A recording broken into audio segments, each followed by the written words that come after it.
Welcome to the eCommerce Badassery podcast, the place for scrappy female entrepreneurs who want to learn actionable steps and strategies to grow the traffic, sales, and profit in your e-commerce business. I'm your host, Jessica Totillo-Coster, a 20-year retail veteran who spent 3 years as the only employee of a 7-figure online store. That shit was crazy.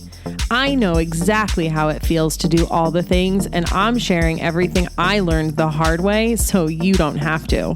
I may have started this business by accident, but supporting badass bosses like you lights me the fuck up, and I am so stoked to see you grow. Are you ready, babe? Let's roll. Welcome back to the eCommerce Badassery podcast. I'm your host, Jessica Totillo-Coster. Since the start of the new year, I've been covering topics to support you in creating a fresh start for your business, and today is no different. I'm sure you've heard me say this before, but did you know that 60% of fourth quarter sales come from customers who engaged with you during the first 6 months of the year? That's a statistic Klaviyo shared, and it's taken from the data they have from their 50,000 plus businesses that use their platform. That's pretty significant. Essentially, this means that how you show up in your business between your peak periods are as, if not more important, than how you show up during that big sale time. One of the best ways to nurture your customers is with email marketing. So focusing on your list building now is a great way to kick off the new year. If you're a regular listener of the podcast, you've already heard me talk about setting and accomplishing goals for the new year. And one of the examples that I spoke about was building your email list. Now, if you've already sat down and mapped out your quarterly focuses, it's possible you slated list building for Q2, and that's totally fine. If you skipped that episode or you're new to the podcast, it's episode 42, by the way. You probably want to go and listen to it. I'll put a link in the show notes for that. Okay, so when it comes to building your email list, there are a lot of different tactics and strategies you can use, and they're not all created equal. I'm going to run through some different ideas and cover some of the pros and cons. Ultimately, there's no one way to do this. It's going to depend a lot on your business, your product, your path to purchase, etc. And some may be more relevant during different times of the year or work better depending on where in the customer journey someone is with you. So I recommend you mix these up and try a few of them in the most relevant way possible, and this will all make more sense as we go through the episode. And remember, it's always best to test everything you do in your business. So I would try out a couple of these and see which has the best conversion rate leading to email signups and how valuable those new subscribers are. So of course, the first and most obvious one is to give a discount in exchange for their email address. You're going to hear a lot of differing opinions on whether or not this is the right way to go. And ultimately, the decision is up to you. But here are my thoughts on it. 1, it's not going to train your customers to wait for a sale. Running sales every weekend or constantly running promotions when sales are down are more likely to do that. Think of it as lowering the risk of purchasing from you when a customer is new. 2, this likely isn't going to work if your products require a lot of thought or research before a purchase, especially because I always recommend you put an expiration window on these welcome discounts, say 7 to 14 days. 3, you don't always have to give a % off their entire purchase. You can require a minimum purchase threshold. You can do it off of one item in their cart. You can even offer free shipping instead of a discount on their purchase. And if you're a subscription product, you likely only want to offer the discount off of their first delivery, not for the lifetime of their subscription. The point is, you don't have to give away the farm. It's just like that little extra something that you're giving them. Another way to do this, instead of putting a discount on your pop-up, for instance, is you can do a monthly gift card giveaway. So anyone who's on your email list, they're automatically entered into the gift card giveaway every month. This one can get a little cumbersome to manage because now you have to choose a winner and issue the gift card, but it is a fun way to engage your people And I would find a way to make it public when you do choose the winner, just so people know that you're actually choosing a winner.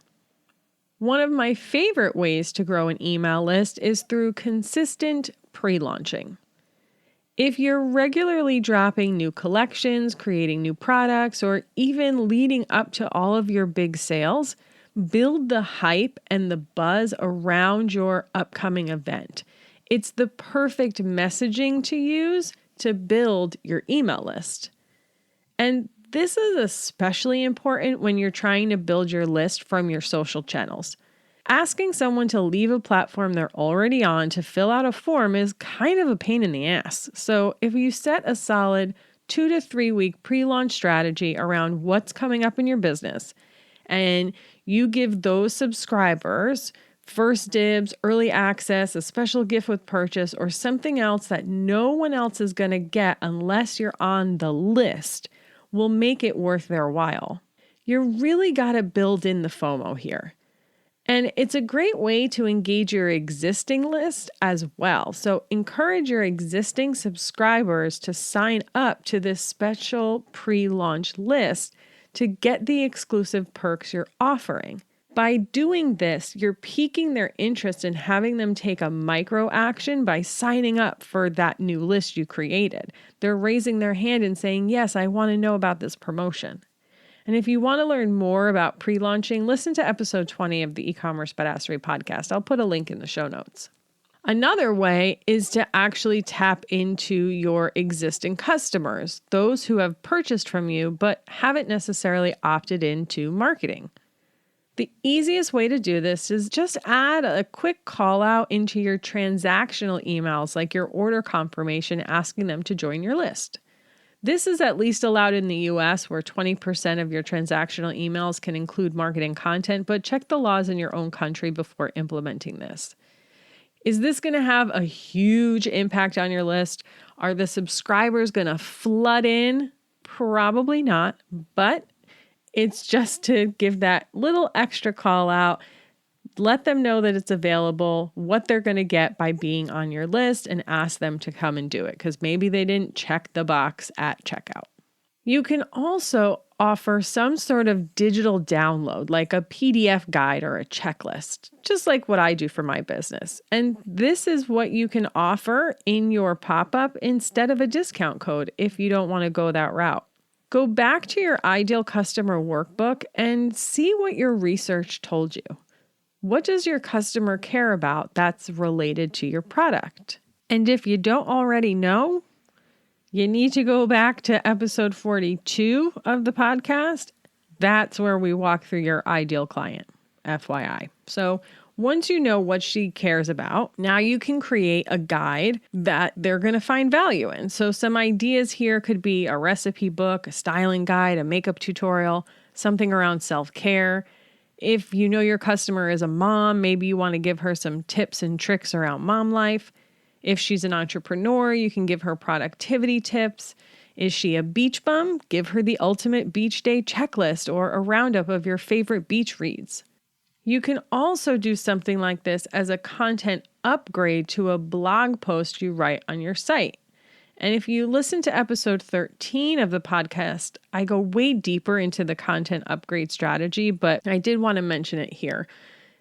So essentially, you're taking a blog post that you create that's answering a question of your ideal customer, and then you're adding on this PDF download that can go deeper into whatever topic you're talking about, or maybe it's just a checklist so that they can have it by their side all the time and they don't have to come back to your blog post to get the content. So you can play around with what that looks like. One quick note about doing these digital download options. Like, let's say you use a discount on your pop-up and then you have a content upgrade on your blog posts. You'll want to make sure that you're creating a separate welcome series for each of them, as the journey is going to be different. Someone who signs up for a content upgrade isn't necessarily as far down the funnel or as warm of an audience yet.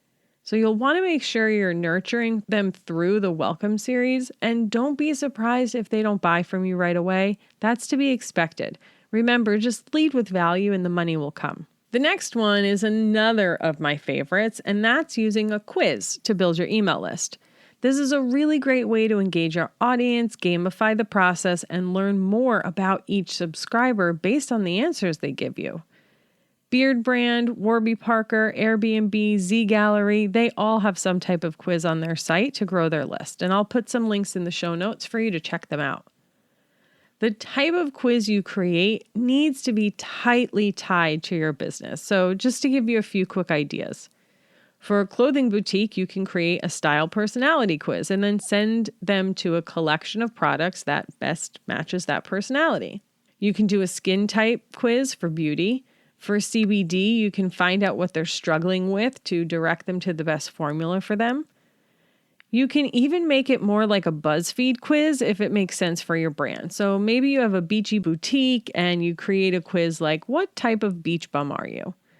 Someone who likes to sit under an umbrella and read a book might want different clothing than someone who likes to build sandcastles with their kids, for example.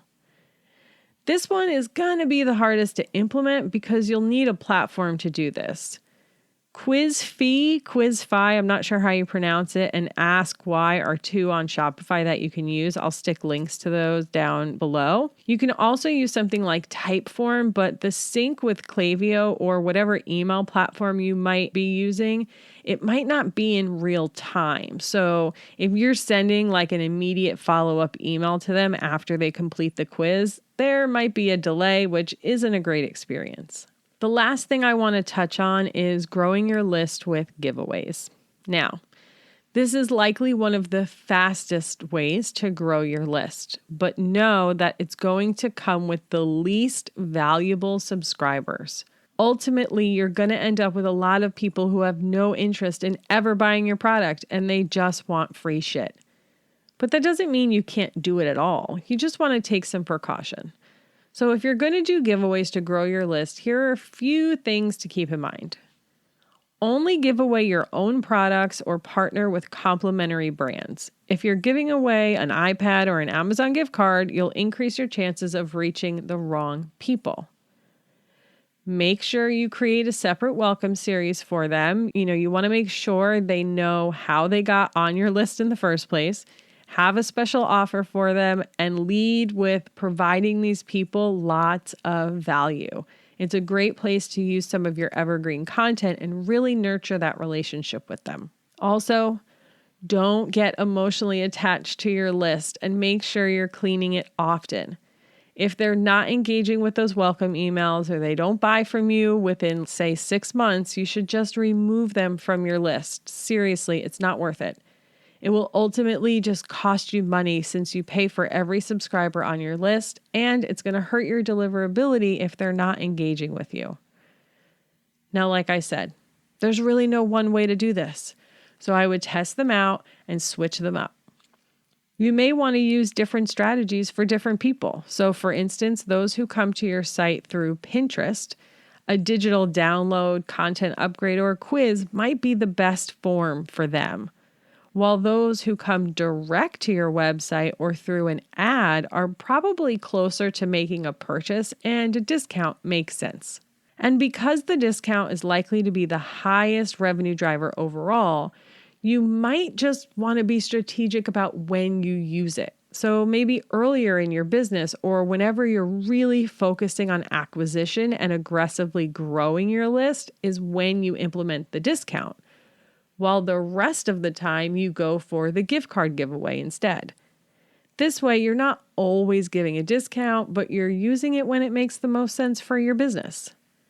So which one do you think you're going to implement next? I'd love for you to hit me up on Instagram at eCommerce Badassery and let me know. Q1 and Q2 is such a great time to start building your list so that you have these warm subscribers toward the end of the year. I know it's only January, but hey, we've got to be thinking that far ahead. That's what I have for you today, friend. Thank you so much for hanging out, and I will see you on the flip side.